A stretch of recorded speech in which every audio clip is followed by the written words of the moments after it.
Student of class third, अब आप अपने एसएसटी के लेसन 4 को पढ़ेंगे।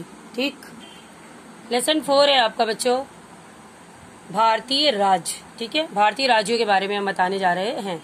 तो देखिए, क्षेत्रफल की दृष्टि से भारत का विश्व मतलब पूरी दुनिया में 7वां स्थान है। ठीक है, ये 6 देशों रूस, कनाडा, चीन, संयुक्त राज्य अमेरिका, ऑस्ट्रेलिया तथा ब्राजील का क्षेत्रफल मतलब कि इससे ज्यादा है। ठीक है, मतलब भारत से भी इन राज्यों का सबसे ज्यादा है।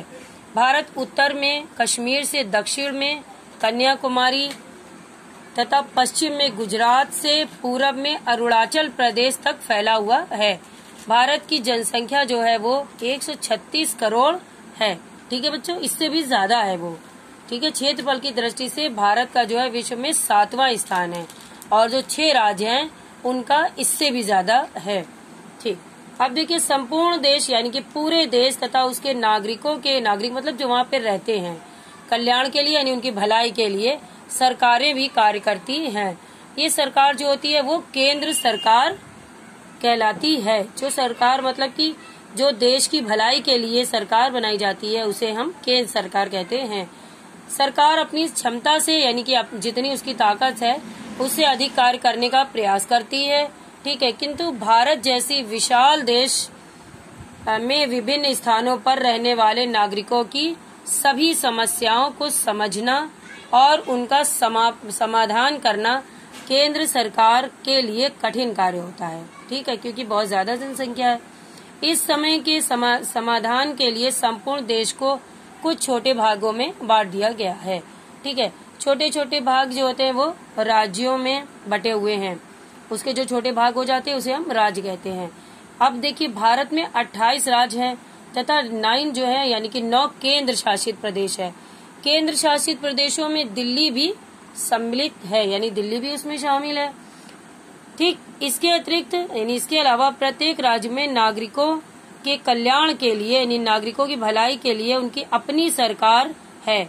सभी राज्यों की अपनी राजधानी शहर है।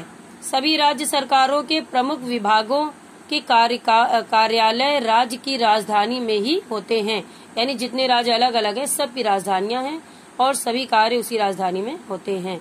राज्य के राज्यपाल भी अलग अलग हैं। तो राज्यपाल, मुख्यमंत्री, अन्य मंत्री तथा वरिष्ठ अधिकारी राजधानी में ही कार्य करते तथा उसी में निवास करते यानी उसी में रहते हैं। और केंद्र शासित प्रदेश केंद्र सरकार के नियंत्रण में रहते हैं। भारत की राजधानी क्या है? नई दिल्ली। अतः केंद्र सरकार के सभी कार्यालय नई दिल्ली में ही स्थित हैं। ठीक है, आगे भारत का जो राजनीतिक मानचित्र दिया गया है, इस मानचित्र पर भारत के 28 राज्य तथा 9 केंद्र शासित प्रदेश हैं। ठीक है,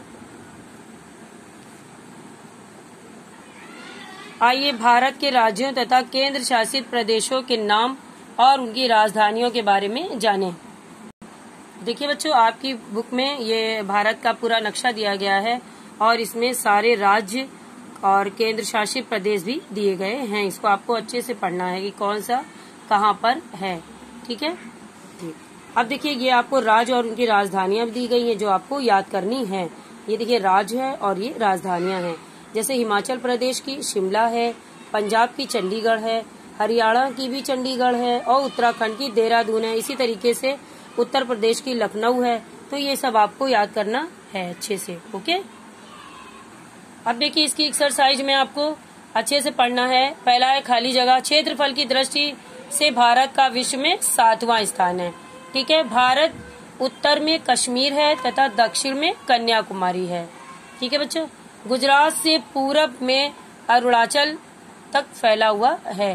ठीक, सरकार देश की सभी नागरिकों के कल्याण के लिए कार्य करती है। ठीक, दिल्ली राष्ट्रीय राजधानी क्षेत्र है। राज्य सरकारों के प्रमुख कार्यालय राज्य की राजधानी है। इसी मतलब राजधानी में होता है। ठीक, अब आपका सही मिलान है, आपको ये राजधानियों से मिलाना है अच्छे से। उत्तर प्रदेश की कौन सी है बच्चों? उत्तर प्रदेश की पहली देखिए लखनऊ। ठीक, दोबारा है हरियाणा। हरियाणा की अभी हमने आपको बताया था चंडीगढ़। ठीक है, तीसरा है मध्य प्रदेश। मध्य प्रदेश की देखिए तीसरा नंबर पे आपकी है नेपाल। चौथा नंबर पे बिहार। बिहार की राजधानी कौन सी है बच्चों? 4 नंबर पे देखिए पटना, ठीक है। फिर 5वां है राजस्थान, राजस्थान 5वां जयपुर, ठीक है। फिर है दादरा नगर, ठीक है, दादरा नगर हवेली 6 नंबर पर है सिलवासा, ठीक। इसके बाद है लक्षद्वीप 7वां राजधानी है कावारती, ठीक है बच्चों। अच्छे से आपको राजधानियां याद करना है। Okay okay.